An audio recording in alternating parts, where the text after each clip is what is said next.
Good morning, good afternoon, good evening, depending on what part of the wonderful world you are tuning in from. This is Jesse Brower coming at you live from the tuition-free School of Entrepreneurship show. And for those of you who are tuning in for the first time, I want to let you know why I do this show. There's really three reasons why I do this show. And number one, I get to bring experts like Joseph on the show, all different type of experts, people who do real estate, trading, e-commerce. I had a woman with a supplement brand on the other day, just all different kinds of entrepreneurs onto the show to pick their brain and get their wisdom and inspire entrepreneurship around the world with a specific focus on the Philippines. As you guys can see behind me, there's the Chocolate Hills. It's one of my favorite places in Bohol. If you ever get a chance to visit the Chocolate Hills, it's a great place on this planet to go and check out and hang out. But the specific focus, guys, is on the Philippines. I decided I wanted to teach entrepreneurship in the Philippines, and so that's what this show is all about. Number two, people have been telling me that I have a radio voice, that I should be doing something like this, and so I'm doing it. I'm having a lot of fun. I enjoy it. So that's number two. Number three, I get to surround myself with experts, and I get to learn with the audience. They say who you surround yourself with is who you become. So I get to benefit from that as well. So I'm having a lot of fun with it and reaching a lot of people. So with that, this is the Tuition-Free School of Entrepreneurship show, and we have Joseph Aaron on the show today, and he is the founder of the Multiply Group. Is that how you call it? Sure. Yeah, he's the founder of Multiply Group. So with that, I'm going to let him introduce himself. Hello, everyone. Welcome to the show. It's my pleasure to be here. We're going to be talking about God, money, and entrepreneurship today, and usually those subjects don't go together. And my story is I started as a young man wanting to change the world, wanting to serve God and do something big with my life. How many of you out there really want to make a difference? Like, it's more than just money for you. It's more than just life for you. You actually want to do something that's meaningful on the planet in the name of Jesus for the glory of God. But there's a contrast. There's a major contrast. You can't seem to talk about God and money at the same time. And look, we still pass the plate at church on Sundays. And so something's going on. Like, where is God in this whole money conversation? And for me, the reason I became so passionate about God, money, and entrepreneurship is I launched a movement to change the world here in the U.S. in what's known as an area called St. Louis. And we launched a nonprofit for students, and we were crushing it. Like, lives were being changed. It was growing really, really quickly. Like, we had more students in that little movement that we had than they had in all of the youth groups in that city put together. And it was growing phenomenally. And over time, we ran out of money. And ultimately, the movement failed. My family went homeless 3 times in that process, and just trying to serve the mission. And I became very bitter at God as a result of that. I didn't understand why he would allow such a meaningful, well-done ministry to fail because of something as frivolous or meaningless as money.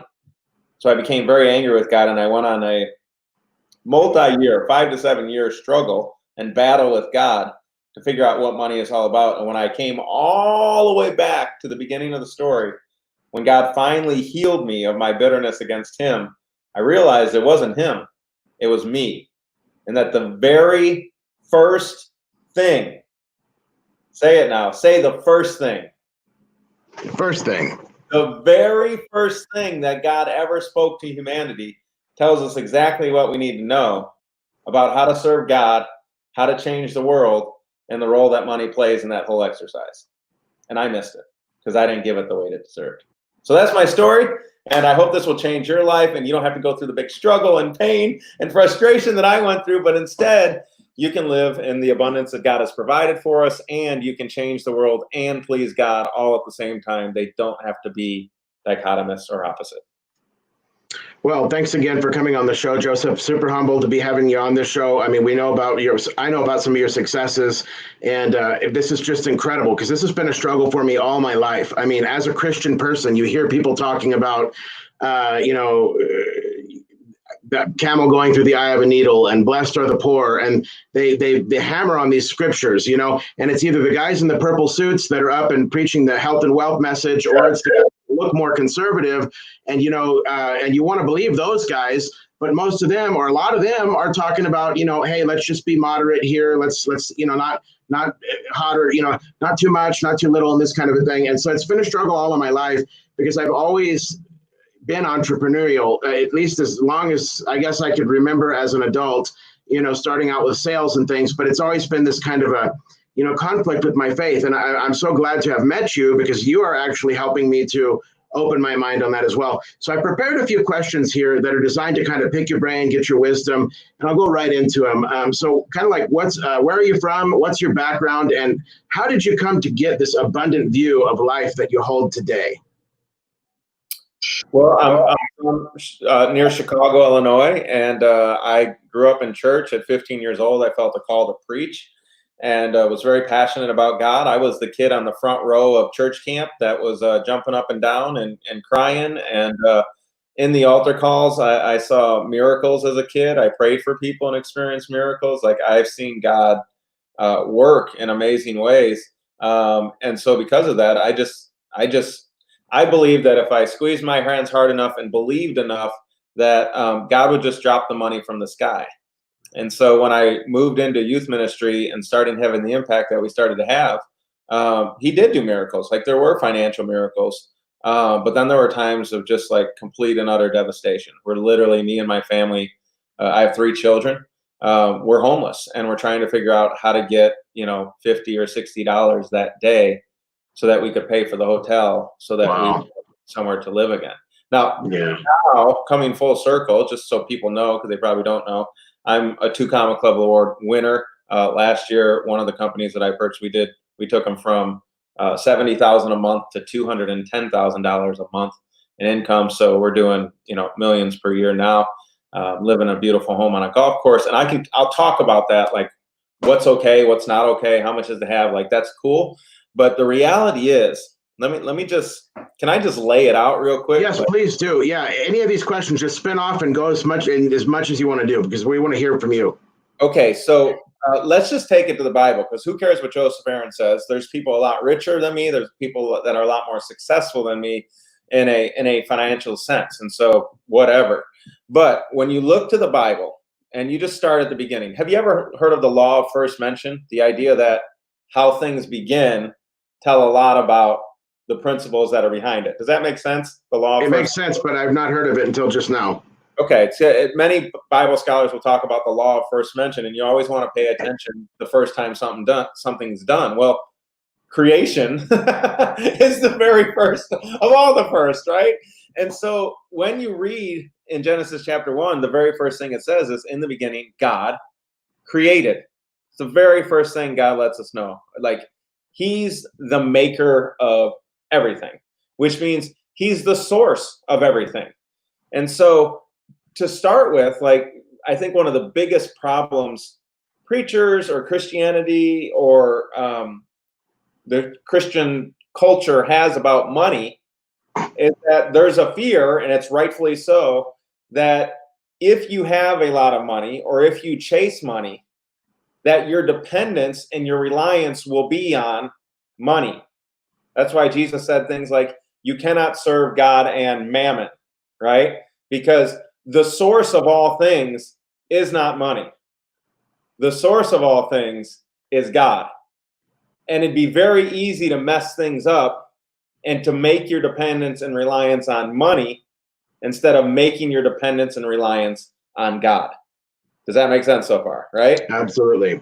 Okay, now, it's a very slight difference, but it's a very and extremely real difference, which is what the Bible is talking about in most cases, where it's like, quote unquote, preaching against money, those verses that are used.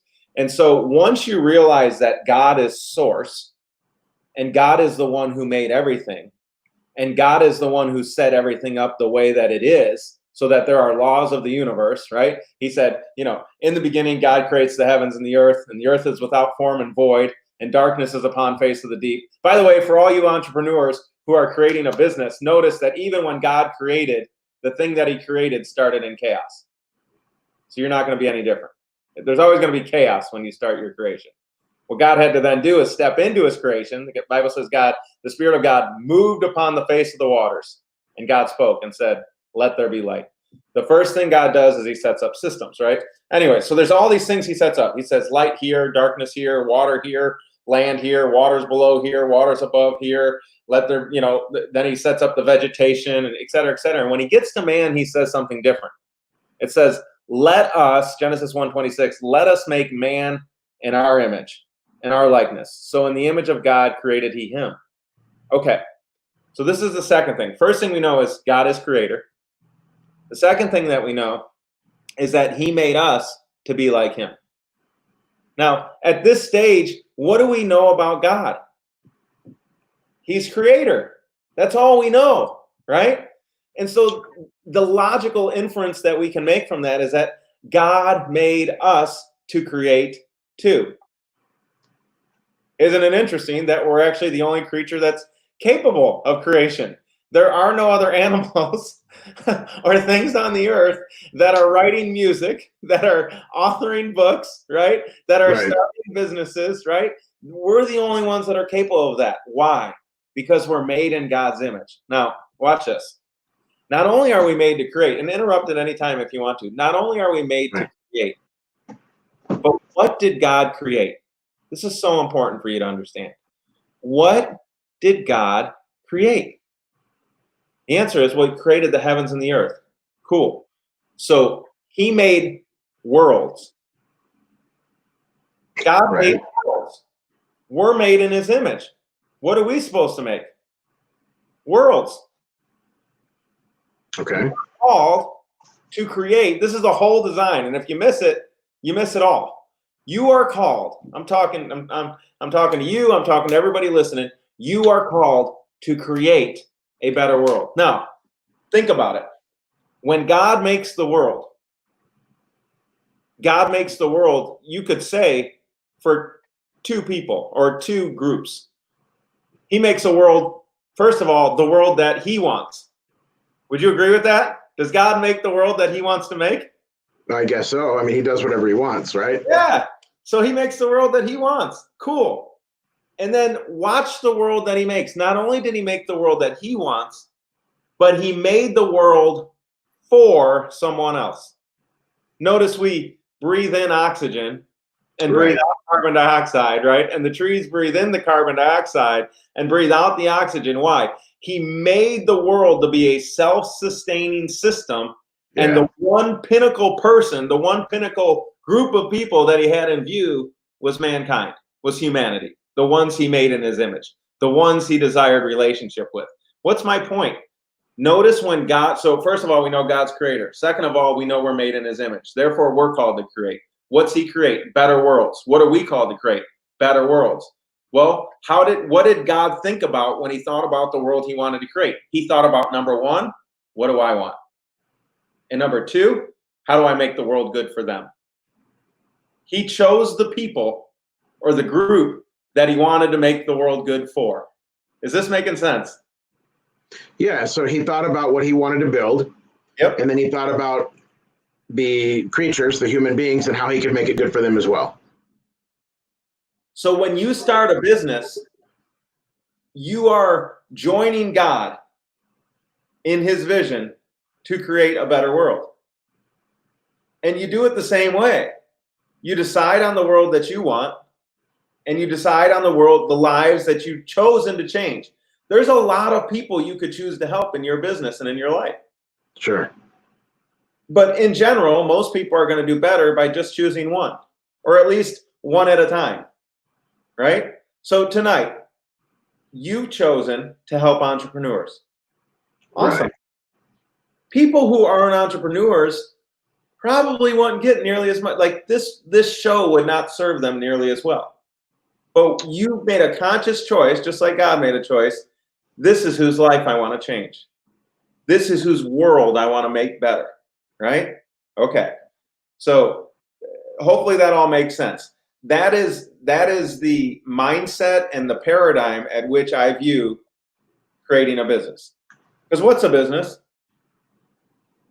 Business would be an exchange of goods or services for money. Yeah, I mean, it's funny, the word for business, like in English, we don't really have a word. You just look back, and ultimately what it comes down is busyness. Like, What are you about, right? Like Jesus said it when his mother, and I think his father was there too, when he was 13. He said he ran away to the temple, and they're like, "Where were you? What was going on?" He's like, "Didn't you know I'd be about my father's business?" Right? This is what I'm about, right? And that was the statement. Well, the question is if you're an entrepreneur, What are you about? Like, Right. whose So life, whose life are you trying to change? okay. Whose world are you trying to make better? Right? Yeah. And how do you do that? That's So the good. question. Go ahead. Good targeting, right? Yeah. Most entrepreneurs or wantrepreneurs, people who want to be an entrepreneur but are afraid to, stop right there. They're all afraid to choose an audience because they feel like if I choose one audience, I'm missing out on all the opportunities from all the other audiences I could choose. Right. And they get stuck there. And it will hurt you because there's power in folk. God himself chose an audience. I'll prove it to you. Jesus, when he came, chose an audience. It was Israel. There was even a woman that came to him that wasn't from Israel. And he says, what? He's like, it's not good for me to take the children's bread and give it to dogs. You're not in my target audience, lady. Back up. Right. Now, he ended up serving her because she answered really well. But everybody that he served while here on earth, it was Israel. He told the disciples, you're going to go out farther, but we're going to start here. You're going to go to Judea, Samaria, and then to the uttermost parts of the earth. Jesus himself believed in targeting a small specific group and expanding from there. Okay? That's a little side note. We're going to get to money. Yeah, no, that's terrific. So even if you have multiple businesses, you're definitely saying that each business should have a niche. It should focus on a specific group of people, yes. Yeah. If you don't know what they want, and so you can't serve them well. Got it. What specifically is the multiply message that you teach? I mean, you're already getting into it, but I mean, if you could kind of put it in a nutshell, as what is it that you're talking about? I know you've got your group and everything. I want you to imagine the God of the universe has just like hung the stars on nothing, right? It's the planets are now orbiting the sun in countless galaxies, and of course the Milky Way galaxy where we are, right?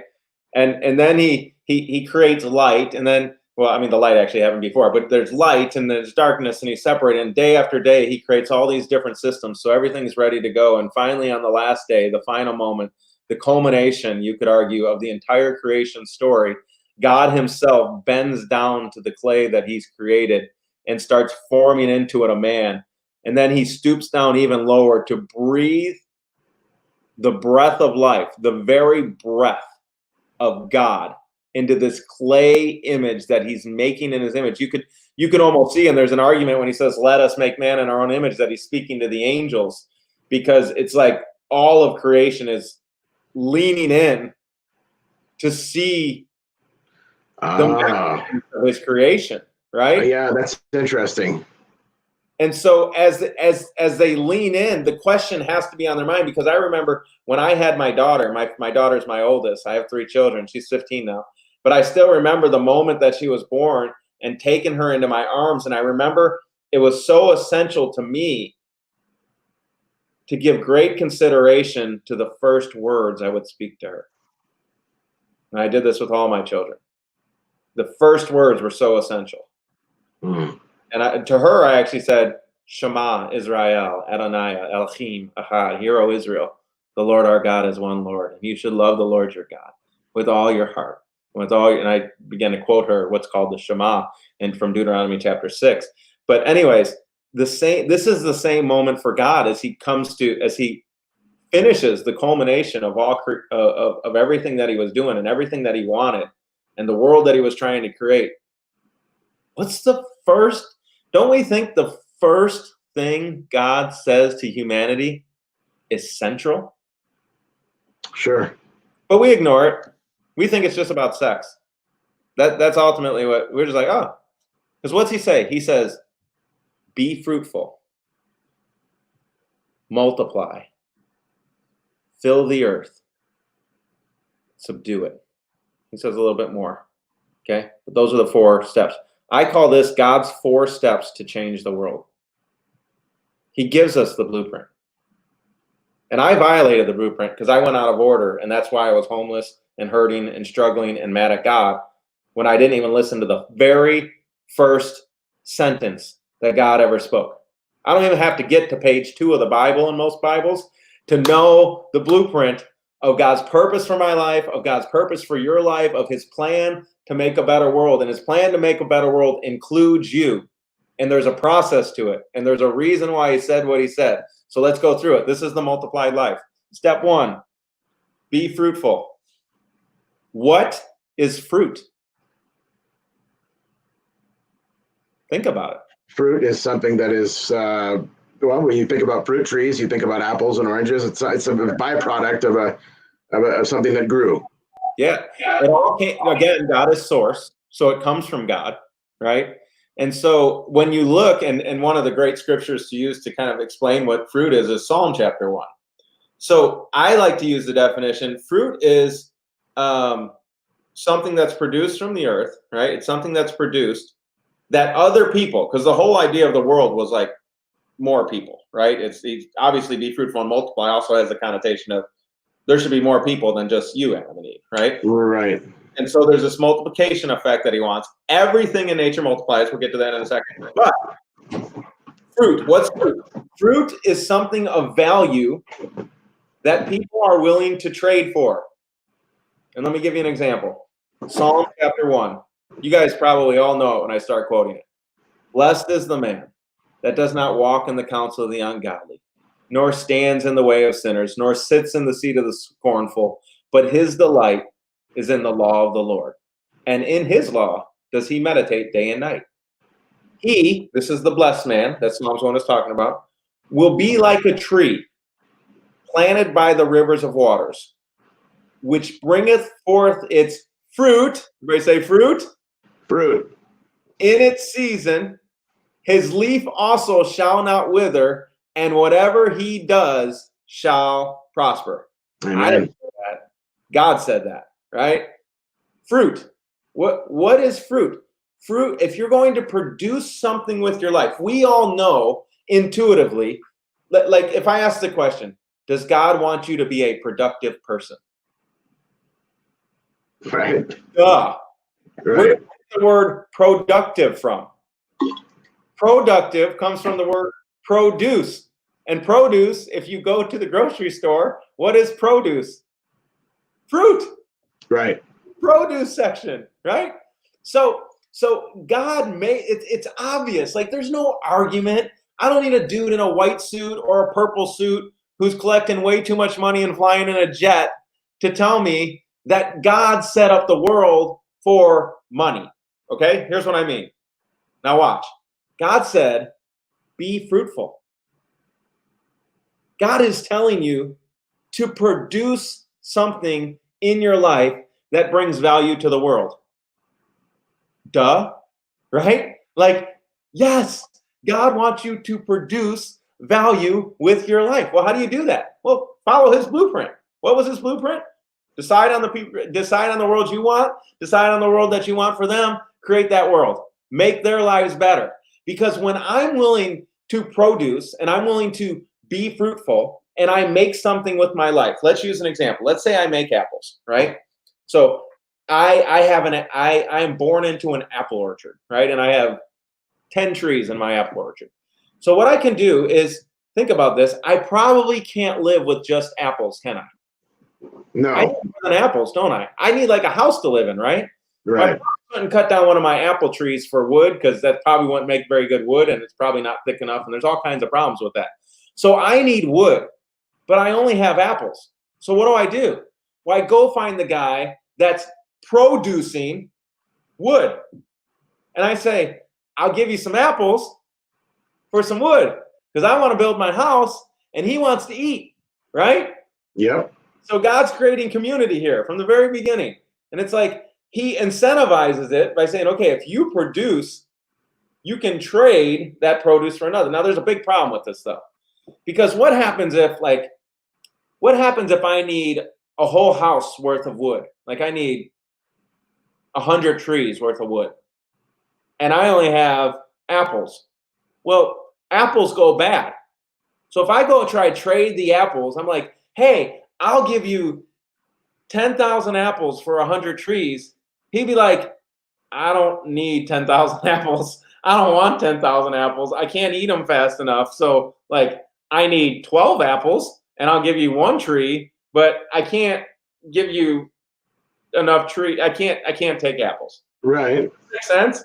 Yeah. And so now I'm like, oh man, like God created the world and he told me to produce, but now I can't trade this. So then I'm like, okay, well, what do you need? Like, let's say you're the guy with wood. I'm like, well, what do you need? And you're like, well, I really need a cart to roll around myself. I'm like, okay, cool. So now what I have to do is I have to go find a guy that has a cart, find out how many apples he's willing to trade a cart for, so I can trade my apple for a cart. And then I take the cart and I bring it back to the guy with wood and I say, hey, guy with wood, like, I'll give you this cart. How many like trees will you give me of wood for this cart? And then we have a trade there. And it's like, I still don't have enough. And I'm like, okay, I need more wood. What else do you need? And he's like, well, I need blah. And so then I got to go find somebody else. You see how ludicrous this gets? Right. And what society did, which makes perfect sense, is they said, I'll tell you. Sure.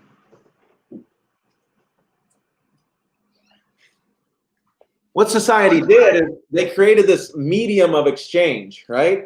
And they're like, okay, so you may only have apples and you may only have wood and you may only have carts, but what we can do is like we can agree on this shared medium of exchange and we'll call it money. And so they would use gold or other things. Now we use paper or we use electronic thing, but it's like, this is money. And all I'm really trading, this is the medium. This isn't the thing. This is the other problem with worshiping money. This isn't anything. Right. I'm going to say that again. Like, you guys got all excited when you saw all these hundreds coming out, right? And you're like, ooh, that's a lot of money. No. This is a lot of value that I've been able to exchange for. The reason why I have this, as long as it's done ethically, is I've produced a value sufficient to receive this in return. This is nothing but trading tickets of the value that I'm producing in the world, okay? So if I'm fruitful, then I will have created a value that the world is willing to exchange me for. So not only should you make money, like you're commanded to produce with your life. In theory, and we'll talk about this in a second, you could produce and give it all away for free. It's your prerogative. Or you could trade. Okay? And we'll talk about that in a second. Now watch this. Does that make sense so far? Yes, it does. Now, God doesn't stop at saying be fruitful. What's the next thing he says? Multiply. Multiply it. How do you multiply that? Easy. Look at the apple tree again. You got to take some of that which you've received, which is the problem with greed. Greed will destroy you. You have to take some of that which you've received. Like, for example, if I produce, I had a tree of apples and I took all the apples in, right? I took all my apples, let's just call these apples, and I ate them all. It's gone. I don't have anything left if I eat it all. Right.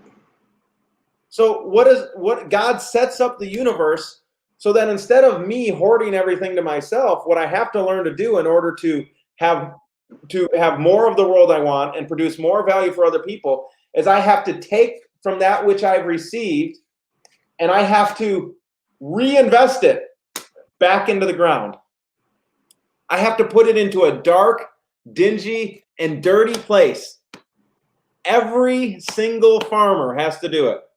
You have to take of that which you received and reinvest it into the ground, and you have to trust and you have to believe that the principles of God will work yet again.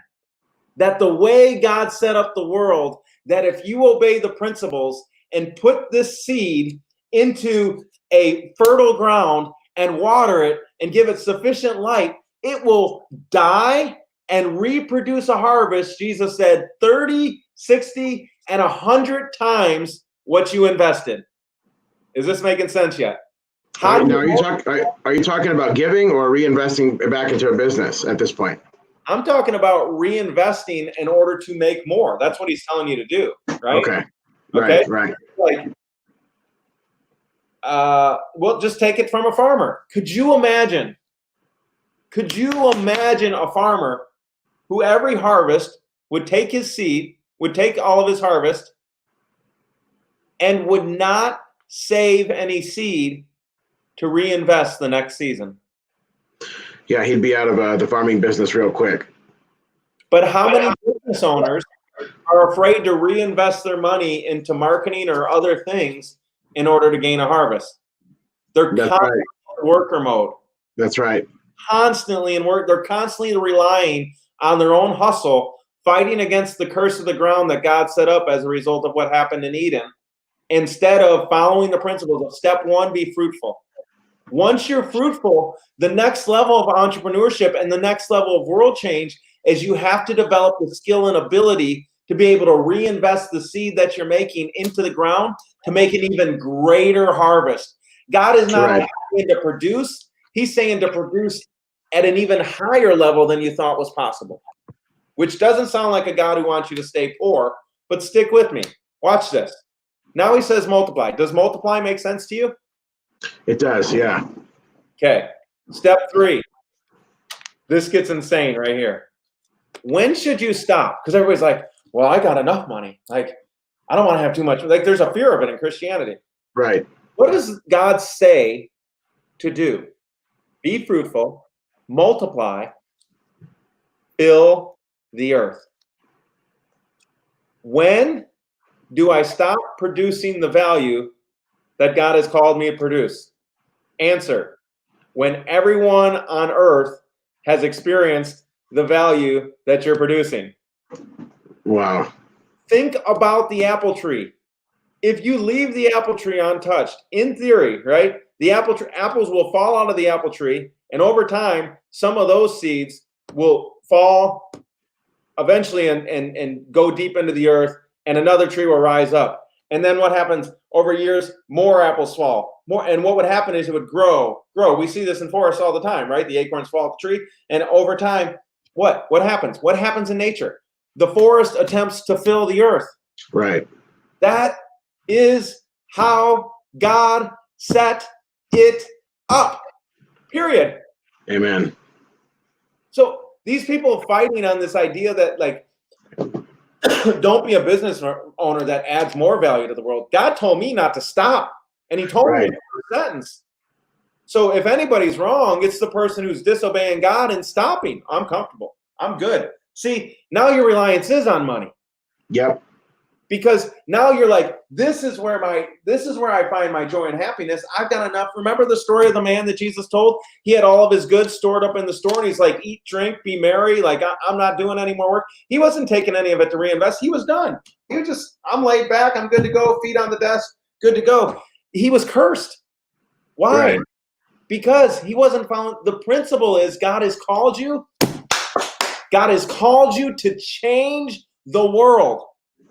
And the way you change the world is finding a way to add value to a specific group of people. Once you found a way to add value, you create trade so that from the results of that trade, you reinvest the fruit as seed to grow it even more. When do you stop?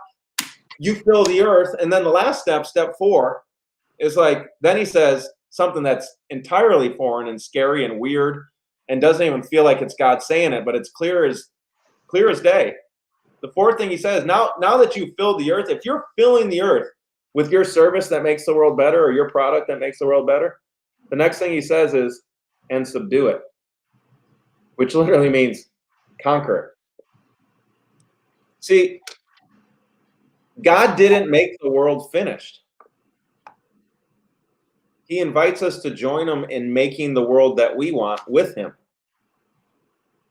You understand?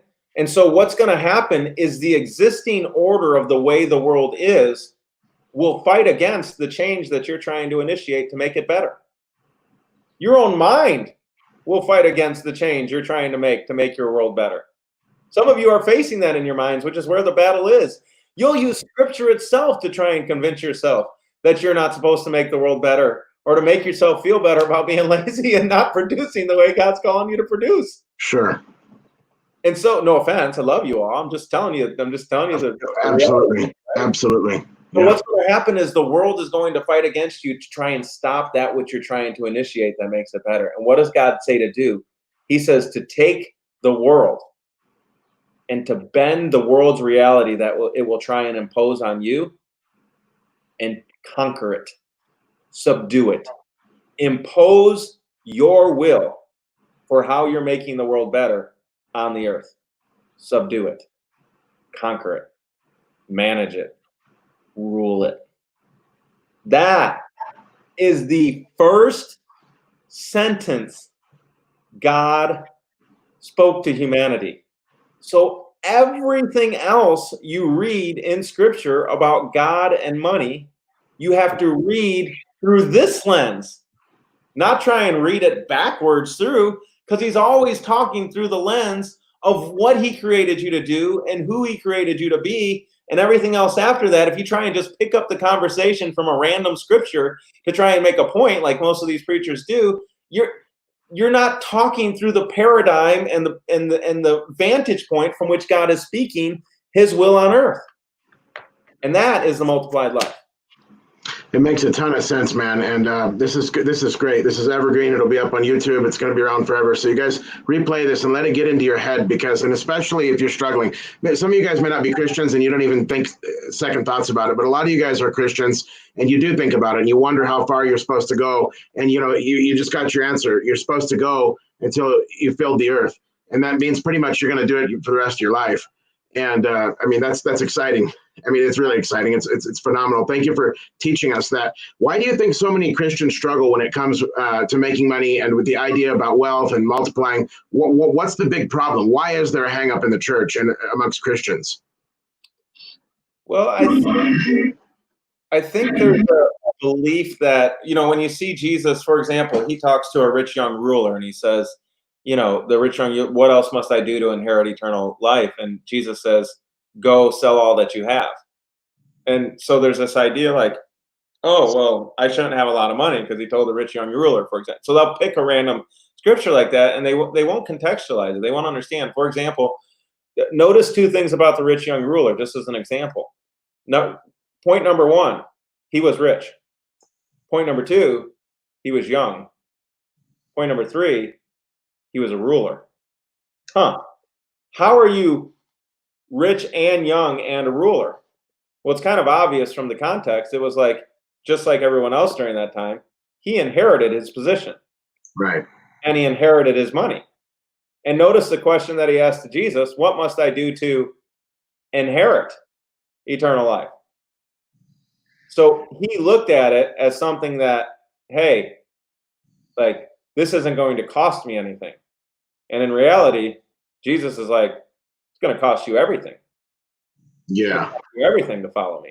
Like, pick up your cross, right?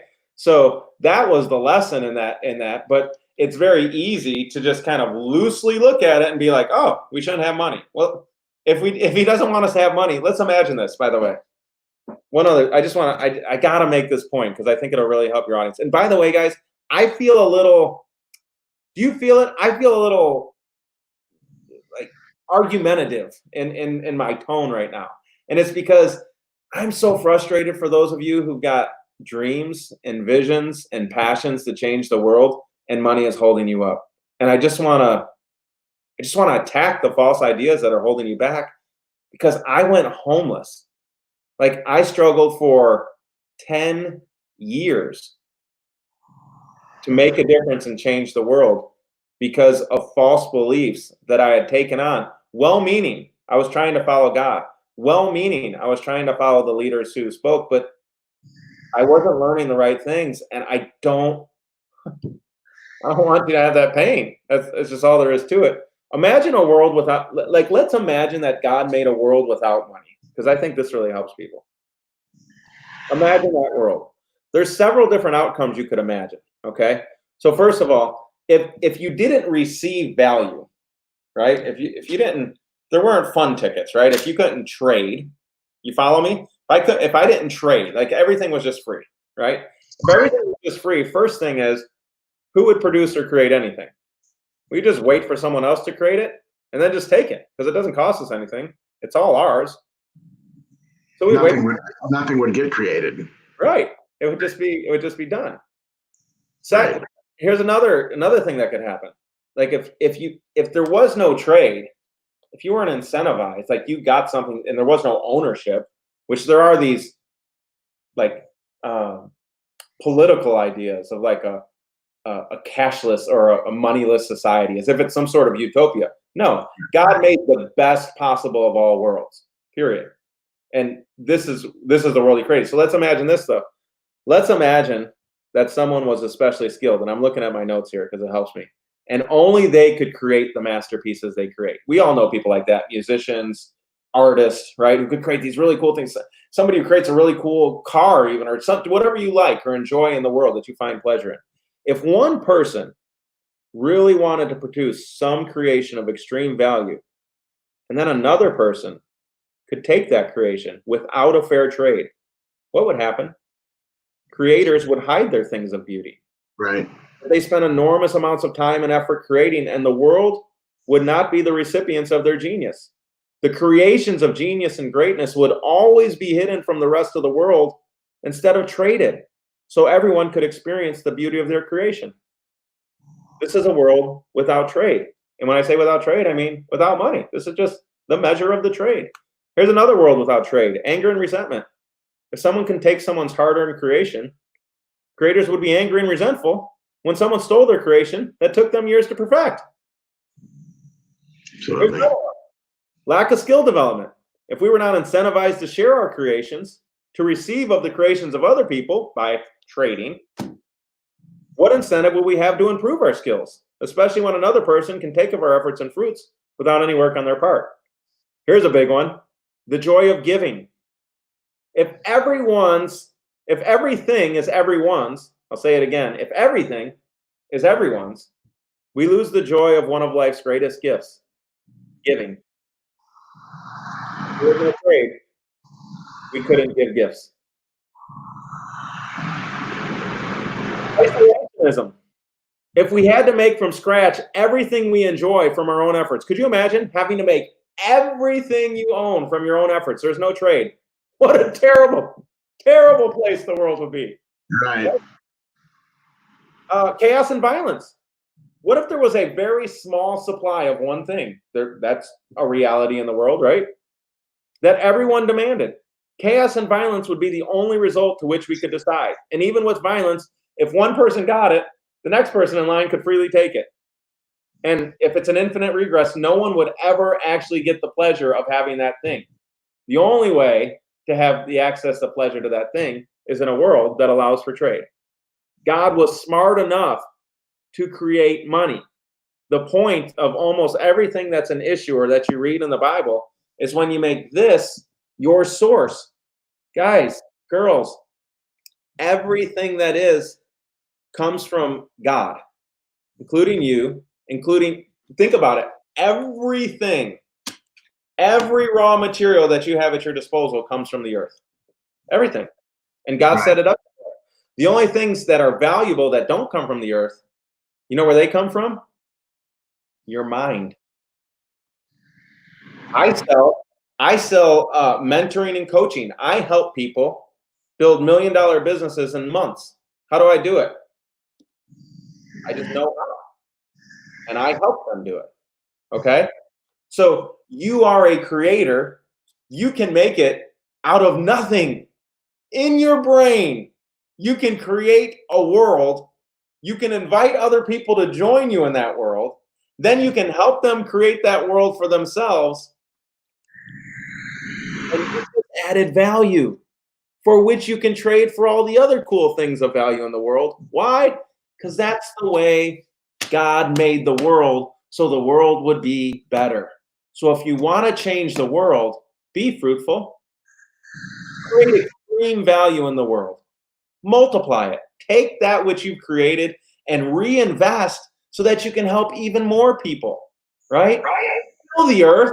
Don't stop until every single possible prospect who could enjoy the benefits of the product or service you offer have experienced it. And by the way, don't let the earth overtake you. Don't let the earth tear you down. Don't let the established order stop you from your dream of your creation. God said, rule over it. Subdue it. Bend the reality of what's supposed to be to the reality of what you've decided to create, because you were made in God's image. That's what he did, and that's what you're called to do too. Go multiply. So a lot of Christians end up, I think that they get comfortable, right? And we're called to continue going and going and going. When they get to this certain comfortable level, it's almost like and without calling people out, just calling them lazy, but it's laziness. It's what it really comes down to, because we're called to continue multiplying until we give our last breath.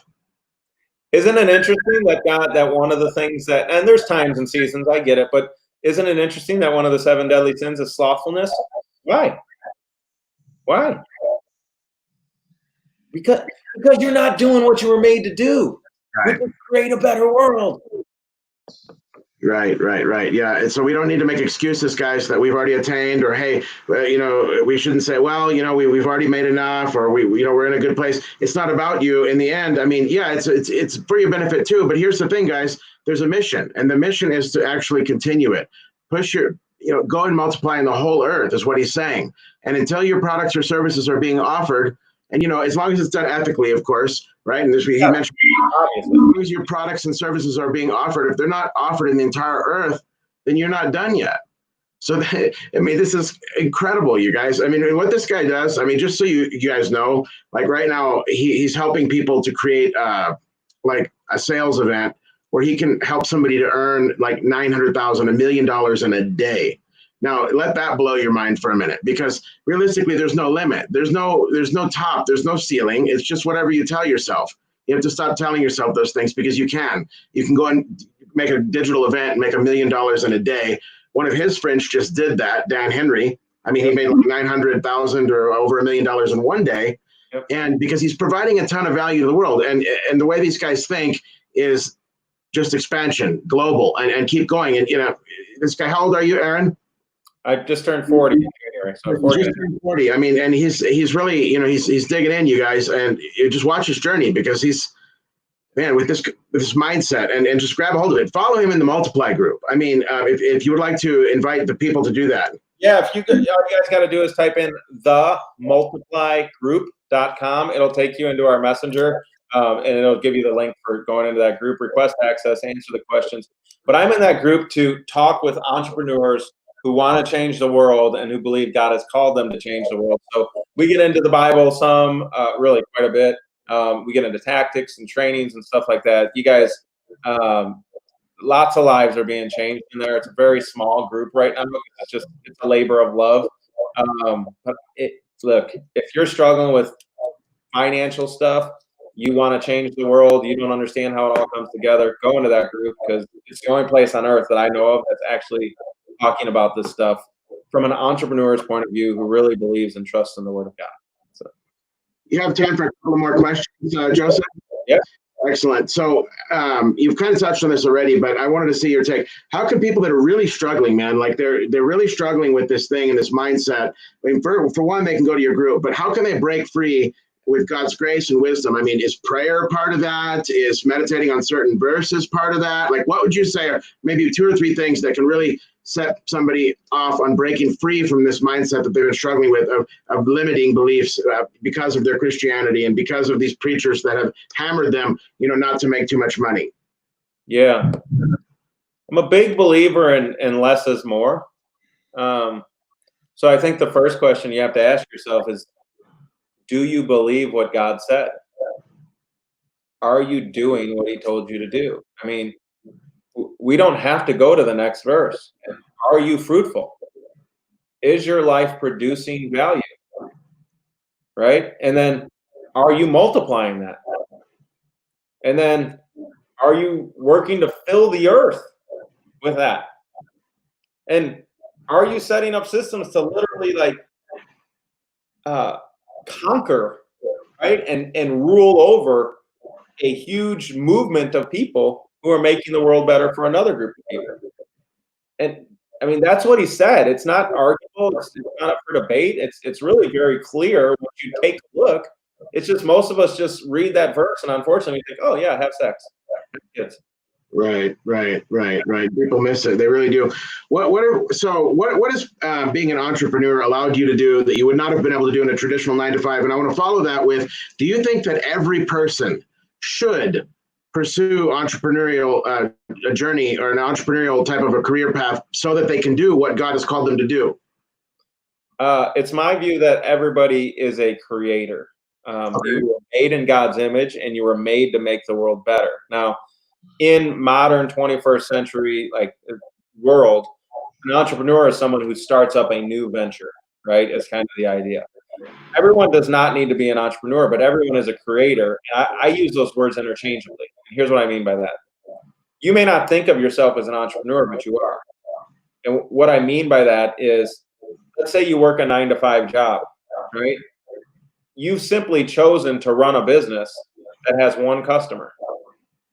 And your job is to serve that customer and to join that customer in their mission, help make the world that they're trying to make through their business. That's how you're fulfilling this verse, right? If you, so it's literally that simple. Either way, your work is to create a better world, whether you're going off independently and leading the charge, or you're joining someone else as either an employee or a partner or whatever your structure is. We're all creators, and we're all called to create that better world. If you're adding value for one person, cool. Just understand that's whose world that you're trying to make better. If you're not comfortable with that, cool. Acquire the skills while helping that person, and then use those skills to help multiple people. I had a guy on the show about a month ago, and he told me that he didn't believe everyone was called to entrepreneurship, and I stepped in and I said, I just don't think that it works like that way. We're not in I didn't really specify, but I kind of challenged it. But we're not in the caste system. It's not like Hindu religion. I mean, we have freedom in Christ, right? We can choose to step into entrepreneurship at any point. We don't need a special calling, do we? No, God has given you choice, just like He had choice. People have different starting points and different levels of difficulty, right? So I'm not saying one person should be as far along as the next person. The reality is, God trusts you to create the world you want. And so whatever world you live in right now, this is tough. My coach said this to me, but it's real. Whatever world you live in right now, there's all kinds of outside circumstances that have affected it and hurt it and made it difficult.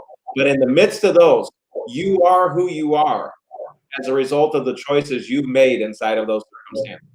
And you can continue to make changes and have the opportunity, no matter where you are in the world. I don't care if somebody's in war-torn Nigeria. I know we're speaking right now to the Philippines, which has a lower dollar per hour on average than, say, in the United States.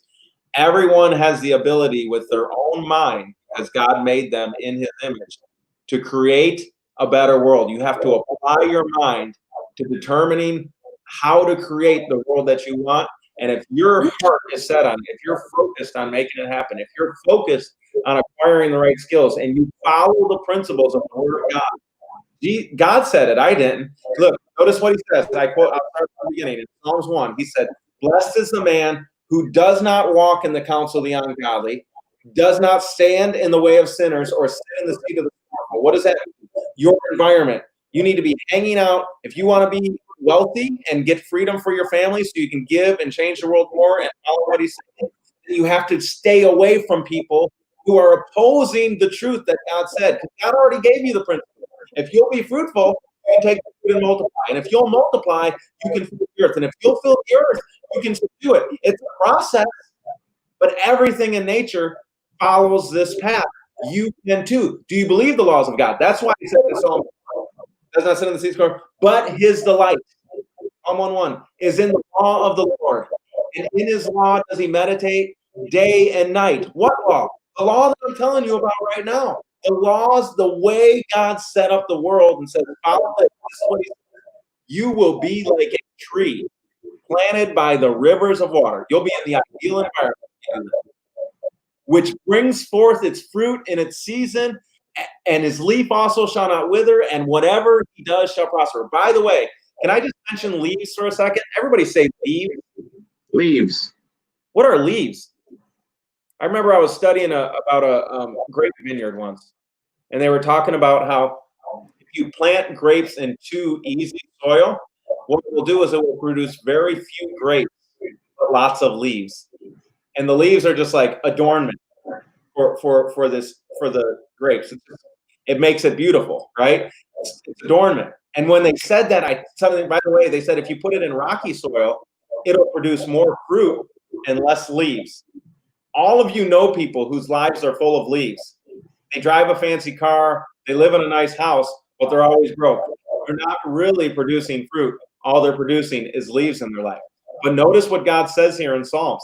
He says, which brings forth its fruit in its season, his leaf also shall not wither, and whatever he does will prosper. What are leaves? Leaves are things like nice cars, nice houses, fancy vacations. It's okay to have leaves. Nature itself has leaves, right? The important thing is you have fruit. God don't care about that. He wants you to have leaves, but it's only if you have fruit. When he went to a tree in the book of John that only had leaves and didn't have fruit, what did he do? He cursed it, and it died. Why? Because it wasn't producing, and it wasn't doing what it was made to do. The same is true for you. Produce fruit.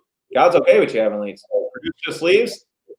If all you're about is the material things, like, you're done. Like, you're not one of his. By the way, and we didn't get into it, I dare somebody to read Matthew, I believe it's either 25 or 26, the parable of the talents. We should just go into that. But anyways, the parable of the talents will rock your world if you think God doesn't want you to learn how to. The master of that story, who represents Jesus, gives them $6 million when you do the math according to today's math, and is telling them to double it. And the one who hides his money in the earth, he curses and said, "You wicked and slothful servant." Why was he wicked and slothful? He was incapable of multiplying. Learn the skills of multiplying, or I'll be this bold. God is not pleased. Well, he was also afraid. He said that he was afraid that the master was going to curse him if he lost his money or something. He was he was cowardly in that. Well, this is another aspect of entrepreneurs, someone who's fruitful versus someone who multiplies. Many times we walk in fear. And the reason we walk in fear is because we haven't developed the skill of being fruitful. And that's step one. And we could go deep. Like, I could spend hours just talking about how to be fruitful, right? How to find, like, being fruitful is about finding the thing that other people want and being able to trade them for that. Fruitful, right? Multiply is about reinvesting that which you received as seed in order to do that even more times, right? And so there's levels. But the first level is going to be based on your efforts. The be fruitful stage is based on your efforts. And so one person, though, in the internet age, like one person can do $1 million before they need other, like, helpers, depending on their business style. So, guys, you can be an entrepreneur. You don't need any special calling from God. You don't need anybody's permission. I mean, if you're happy in your job and you want to do that, that's fine as well. You can help somebody else build their dreams, but you can go to work building your own dreams. You can step away from that when the time is right. Not saying that you have to burn the boat or burn the bridge. I mean, you can build a side hustle and go into it, at the right time. And you're the one who decides what the right time is. But the bottom line is, you can be an entrepreneur. So this show's all about. I mean, we've got a world-class entrepreneur on the show with us today, and he's telling you guys what he's learned about God's view of the world and money and entrepreneurship. And it's incredible, guys. I mean, this stuff, it really is mind-blowing. It's mind-expanding in a very positive way, so that you can step away from these ideas that God wants you to be poor. Hey, blessed is the poor is not a commandment to be poor. It was a statement, but that's not a commandment to be poor. He said, "Blessed are the poor in spirit." He didn't. So no. He did say, for example, the poor you'll have with you always. But that wasn't something that he was celebrating or excited about. Like, as a matter of fact, it says, "He who lends to the poor shall not lack." So therefore, God wants the poor to have more money, and he's going to bless the person who helps the poor have more money. So, like, come on. Let's change the world, you guys. Let's follow Aaron's lead here, Joseph Aaron's lead, and just get it in our spirit that we're not we're not conflicting with God. We're not conflicting with our Christianity. What we're doing is providing value to the world on a very high level. And until our services or goods are reaching every part of the world, and we're actually using that money to change the world and feed people and all this, hey, we're not done yet. So, I mean, just think bigger. Because here's the thing. I mean, there's no limit. I mean, you don't even have to call it big. What is big? At the end of the day, what is big? I mean, it's just make a number. If you want $1 million a month, set the target and then do the mechanics to make it happen. You don't have to say, well, that's a big goal, because that's limiting thinking already. Just go ahead and set the number and then do the mechanics and get the feelings out of the way. and just go do it. So, man, I mean, this is incredible. Thank you so much for coming on the show. There's one question I always like to ask everybody who comes on the show. What would you say to the watcher who only has a smartphone and they really want to be an entrepreneur? They want to start, diving in and starting creating a side hustle. That's all they have is the internet and a smartphone. What direction would you point them in? Okay, so the first thing that you need to determine when you're starting a business and you want to make money, there's a couple of decisions that you need to make. And this is the hardest part for most entrepreneurs, deciding who to serve. I already said this several times. There's a reason I'm saying it, because most of you are struggling with it. Most people start with, well, what do I sell? No. Start with, who do you want to serve? Once you know who you want to serve, right, just decide. Now, it's better or faster, I would say, to choose a market who, at least early on, who has a really valuable problem you can solve. Like if you make a new kind of spoon, in theory, there's lots of people who would buy that spoon, but no one really has a problem using spoons that I know of, right? So it's like, you could create some $5 different kind of spoon that has a better handle or something. I'm making up a dumb example. Well, how much is that worth to a person you could sell that to? Like $1, right? And so if you solve a problem that's only worth $1, you've got to sell it to 1 million people in order to make $1 million. But like, I'm able to help entrepreneurs, for example, add $1 million to their business in, say, 90 days. Not every entrepreneur, there's people have to meet certain criteria and all that stuff. But people who are my people, I help them add $1 million in 90 days. Well, how much would someone pay to get $1 million in 90 days, right? More than $1, okay? Right? How many of those clients do I need, right? It depends on how much money I want, right? But it's like, yeah, like having 10 of those that you're helping at a time, you can do the math, right? And so the idea is first deciding on the audience. That's step one. You don't need a smartphone or anything else to do that. You just need to decide, right? It doesn't matter who you decide, just decide. Once you find someone who has a valuable problem that they need to fix, and maybe it's just $1,000, maybe $1 million's too big for you. Cool. They got a problem that costs them $1,000 a month. Cool. Now, the next thing I do is I would get on Facebook and I would start a free challenge, a little group.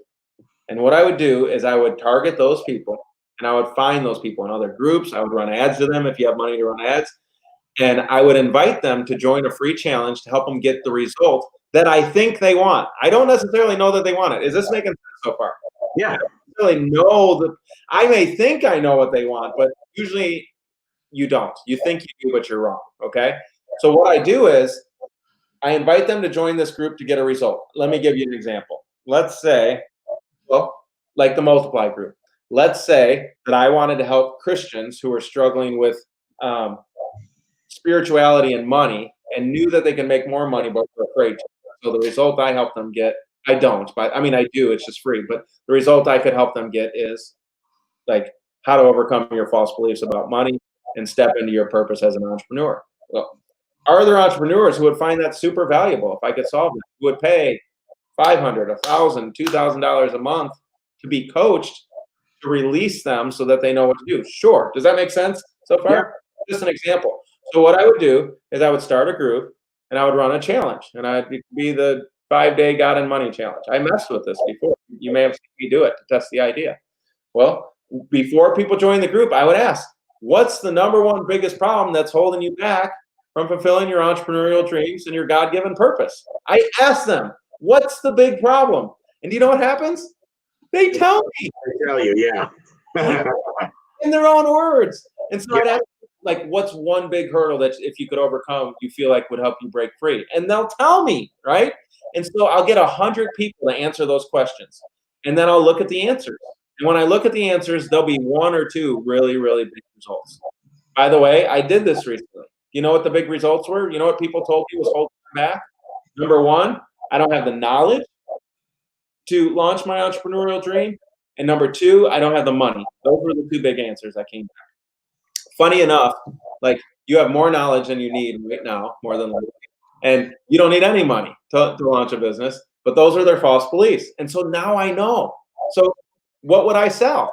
Well, I would sell a training on how to get all the knowledge and money you need to launch your first business to, say, $10,000 a month.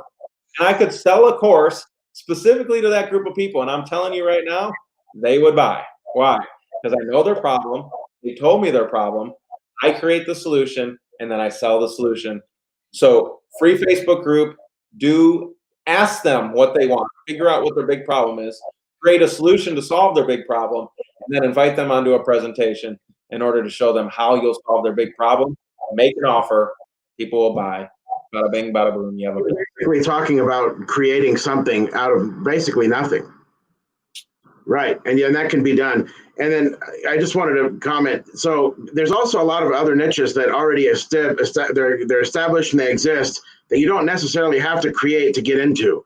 Like, for an example, I mean, I do appointment setting for solar, and just listening to you talk, I'm thinking about maybe restructuring the text message that I'm about to blast out to. We got 115,000 numbers, and maybe asking them what is the one reason why they haven't gone solar yet. Instead of just doing a pitch, maybe asking them why they haven't gone solar yet, and then getting engagement on the text conversation and go back and forth that way. Well, what you want to record the answers, because what will happen is you're going to find one answer is dominant. It'll probably be 60 out of the 100 will all fall into one category. And then there'll be a second level and a third level. And so what you do, once you find out what those are, and you need 100, maybe 200 people to answer that question. But once you have that many answers, then you literally use their language to create a conversation starter. So then you could send out a mailer to home. Once you know that answer, you can send out a mailer to the home, say, give me an example. What's something you think they would say a reason why they don't do solar? They would just say, because I'm going to be moving. Okay, cool. I don't think that would be the dominant answer. They're just, well, the big dominant answer, or the big thing that people say with solar is they're just not sure if they're going to be in the house long enough to justify having a 20-year loan. Okay. That's rebuttal. Yep, absolutely. And so the thing that you would send out to them is a free training for homeowners who love the idea of solar but aren't sure they want to have a 20-year loan on solar, right? And just like a free training on why people who are moving next year are still getting solar, right? And the big secret that nobody knows, right? And then driving them to a presentation, right? Having that presentation with them to overcome those objections, and then getting appointments scheduled to go meet with them at their home to see if it works perfectly for them. Like, once you know the problem, you just speak to the problem. It's like a doctor. It's like, where does it hurt? And I'm like, right there. He's like, right here? Like, ow. Yeah. I'm like, okay, here's what you need to do. And he it's the same thing. You hear what he's saying, guys? He's talking about solving problems. He's a real business person. He's not out here just pushing, potions and lotions or whatever. He's talking about actually solving the world's problems. That's why he's made so much money. He's got like cash in his hand because he's provided a ton of value. He solves a lot of people's problems. And that's what business is. So, I mean, with that, we'll go into, final thoughts. We'll close. We've been on this for about an hour. Is there anything you'd like to say to the audience before we wrap it up? I love you guys. Like, I want your world to be better, and I want the world of your clients to be better. And it's not my idea. It's not anybody's ideas. Just like every other good thing that God made, the world will try and pervert it. Like God made marriage. It's beautiful and it's lovely, right? God made sex and it's beautiful and lovely. It doesn't mean that the world will try and pervert it. The fact that the world has perverted money, the fact that people have made money their source, instead of recognizing that it's part of the way God made the world to incentivize you to make the world better. Once you realize he's calling you to change the world, and this is a necessary part of the process by his design, you'll start making more so that you can be everything he's called you to be. Absolutely incredible. Thank you so much for coming on the show. And once again, it's the Multiply Group. That's the Facebook group, right? Yeah, or you can just type in themultiplygroup.com, and that's it, themultiplygroup.com. All right, well, terrific. So once again, thanks for coming on the show. The last thing I want to tell you guys is just go to his group. Just follow what he has to say, because I think you'll benefit greatly from it. And we'll look forward to seeing you in the next episode. See you guys. Thanks again for having me.